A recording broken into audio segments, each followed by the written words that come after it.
തിരുവനന്തപുരം ജില്ലയിലെ ഇടവ മാന്തറ ക്ഷേത്രത്തിൽ ശിവരാത്രി ഉത്സവത്തിനിടെ തീപിടുത്തമുണ്ടായത്.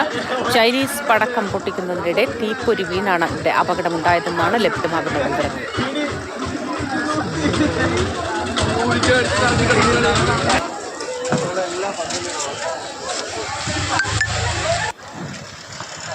വണ്ടിയൊക്കെ മാറ്റി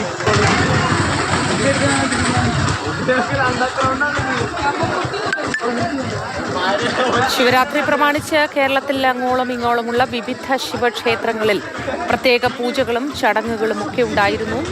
അതിന്റെ ഭാഗമായി രാത്രി ഉടനീളമുള്ള പൂജകളും ആഘോഷ പരിപാടികളുമൊക്കെ നടന്നിരുന്നു. അതിനിടെയാണ് തിരുവനന്തപുരം ജില്ലയിൽ ഇടവയിലുള്ള മാന്തറ ക്ഷേത്രത്തിൽ ശിവരാത്രി ഉത്സവത്തിനിടെ തീപിടുത്തം ഉണ്ടായത്. മാന്തറ ക്ഷേത്രത്തിലാണ് തീപിടുത്തമുണ്ടായത്. രാഹുൽ ജി നാഥ് വിവരങ്ങളുമായി ഒപ്പം ചേരുന്നുണ്ട്. Rahul, good morning. ഈ അപകടത്തിൽ ആർക്കെങ്കിലും പരുക്ക് സംഭവിച്ചിട്ടുണ്ടോ? എങ്ങനെയാണ് ഈ തീപിടുത്തത്തിൽ കലാശിക്കുന്ന രീതിയിൽ ഈ അപകടം ഉണ്ടായത്? മോദി, ഈ അപകടത്തിൽ ആർക്കും പരിക്കേറ്റില്ല, ആളപായമില്ല എന്നുള്ളതാണ് ഏറ്റവും ആശ്വാസകരമായ കാര്യം. ഇടവ മാന്തറ ക്ഷേത്രത്തിൽ ശിവരാത്രി ഉത്സവത്തിന്റെ ഭാഗമായുള്ള ആഘോഷങ്ങൾ നടക്കുകയായിരുന്നു. ആ ഘട്ടത്തിലാണ് കതിര പൊട്ടിച്ചപ്പോൾ ഉണ്ടായ തീപ്പൊരി ഓലപ്പുരയിലേക്ക് വീണ് വലിയ രീതിയിൽ തീ പിടിച്ചത്. ആ പ്രദേശത്ത് ആളുകൾ കുറവായതുകൊണ്ട് തന്നെ വലിയ അപകടം ഒഴിവായി എന്നുള്ളതാണ്. എന്തായാലും ഈ ക്ഷേത്രാഘോഷത്തിന്റെ ഭാഗമായി ചൈനീസ് പടക്കം പൊട്ടിച്ചതിന്റെ ഭാഗമായാണ് തീപ്പൊരി വീണത്. ഓലപ്പുരയ്ക്ക് തീ പിടിച്ച് വലിയ തീപിടുത്തമുണ്ടായി. ശേഷം അഗ്നിരക്ഷാസേന എത്തിയാണ്, അഗ്നിരക്ഷാസേനയും നാട്ടുകാരും എത്തിയാണ് ഈ തീ നിയന്ത്രണ വിധേയമാക്കിയത്. എന്തായാലും ആളപായമില്ല എന്നുള്ളതാണ് ഏറ്റവും ആശ്വാസകരമായ കാര്യം. മോദി, തീർച്ചയായിട്ടും ആളപായമില്ല എന്നതാണ് ഏറ്റവും ആശ്വാസം നൽകുന്ന ഒരു വിവരം. രാഹുൽ ജി നാഥാണ് വിവരങ്ങൾ നൽകിയത്. ഇടവയിൽ മാന്തറ ക്ഷേത്രത്തിലാണ് ഈ സംഭവം ഉണ്ടായത്. പടക്കം പൊട്ടിക്കുന്നതിനിടെ തീപ്പൊരി ഓലപ്പുരയിലേക്ക് വീണ്, ഓല ഷെഡിലേക്ക് വീണാണ് ഈ തീപിടുത്തമുണ്ടായത്. തീ നിയന്ത്രണ വിധേയമാണ്. മറ്റ് അപകടങ്ങളോ ആളപായങ്ങളോ ഇല്ല എന്നത് ആശ്വാസകരമാണ്. രാഹുൽ, തീ പൂർണ്ണമായും നിയന്ത്രണ വിധേയമല്ലേ? സ്ഥലത്തിപ്പോഴെന്താണ് അവസ്ഥ? പോലീസോ ഫയർഫോഴ്സോ അങ്ങനെ അവരൊക്കെ എത്തി ഇതിന്റെ വിശദാംശങ്ങളൊക്കെ അന്വേഷിക്കുന്നുണ്ടോ?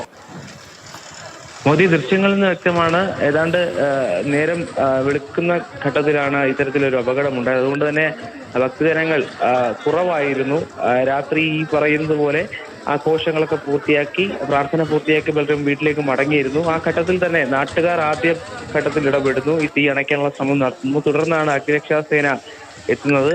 അത്തരത്തിൽ നാട്ടുകാരും അഗ്നിരക്ഷാസേനയും എത്തിയാണ് തീ പൂർണ്ണമായും നിയന്ത്രണ വിധേയമാക്കിയത്. എന്തായാലും നിലവിൽ ഇപ്പോൾ തീ പൂർണ്ണമായും നിയന്ത്രണ വിധേയമാക്കിയിട്ടുണ്ട്. ആ പ്രദേശത്ത്, അതായത് അമ്പലത്തിന്റെ ഗോപുരം നിൽക്കുന്നതിന്റെ ഇടതുവശത്തായിരുന്നു ഈ ഓലപ്പുര ഉണ്ടായിരുന്നത്. ആ ഓലപ്പുരയിലേക്കാണ് കതിര പൊട്ടിച്ചതിന്റെ ഭാഗമായി ഒരു തീപ്പൊരി അതിലേക്ക് വീഴുന്നത്. അത്തരത്തിൽ ആ ഓലപ്പുര മുഴുവൻ കത്തി നശിച്ചിട്ടുണ്ട്.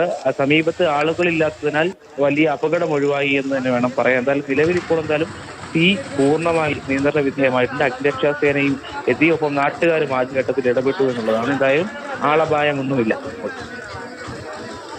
ശരി രാഹുൽ, ആളപായമില്ല, ആർക്കും പരിക്ക് പറ്റിയിട്ടില്ല.